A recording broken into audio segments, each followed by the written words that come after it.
Bayangkan, dua tokoh paling berpengaruh di dunia, duduk satu meja, di tengah suhu dingin Alaska, dengan nasib jutaan orang di Ukraina dipertaruhkan.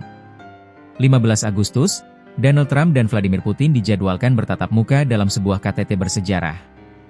Pertanyaannya, apakah ini awal perdamaian, atau justru manuver politik terbesar abad ini? Perang Ukraina sudah berlangsung sejak Februari 2022. Ribuan nyawa melayang, jutaan orang kehilangan rumah, dan dunia terbelah. Ketika kembali menjabat sebagai Presiden Amerika, Donald Trump mengklaim dirinya bisa mengakhiri perang hanya dalam 24 jam.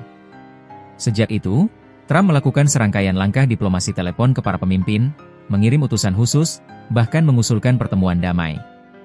Namun, sampai detik ini, tak ada terobosan berarti.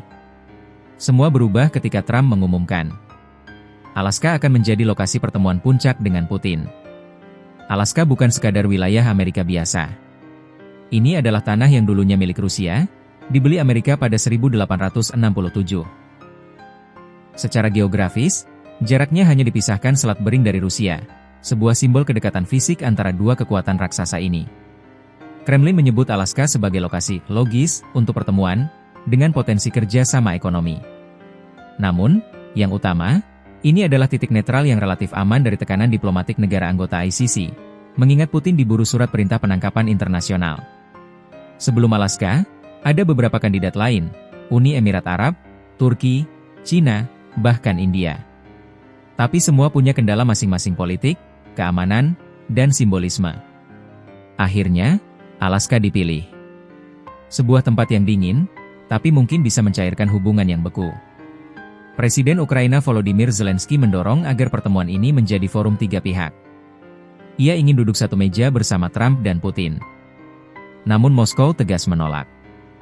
Rusia berpendapat pertemuan Putin-Zelensky hanya bisa terjadi di akhir negosiasi, setelah ada kesepakatan prinsip. Ini menandakan KTT Alaska bukanlah akhir cerita, tapi bisa menjadi awal babak baru. Trump dan Putin punya sejarah panjang pertemuan yang penuh kontroversi. 2018 di Helsinki, Trump dikritik habis-habisan karena dinilai terlalu membela Putin terkait isu campur tangan Rusia dalam pemilu Amerika. 2019 di G20 Jepang, keduanya kembali bertemu, namun pembicaraan berjalan terbatas. Dan kini, untuk pertama kalinya sejak 2015, Putin berpotensi kembali bertemu Presiden Amerika di wilayah Amerika. Rusia punya tuntutan tegas, Ukraina harus menarik pasukan dari 4 wilayah yang dianeksasi, bersikap netral, tidak masuk NATO, dan menolak bantuan militer Barat. Sementara Ukraina bersikeras tidak akan mengakui klaim Rusia atas wilayahnya, namun siap membicarakan jalan damai asalkan ada jaminan keamanan dari Barat termasuk pasukan penjaga perdamaian. Inilah jurang besar yang harus dijembatani dalam pertemuan di Alaska.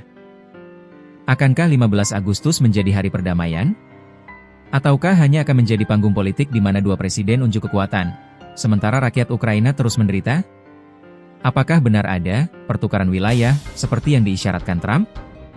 Dan jika ya, siapa yang akan menang dan siapa yang akan kalah?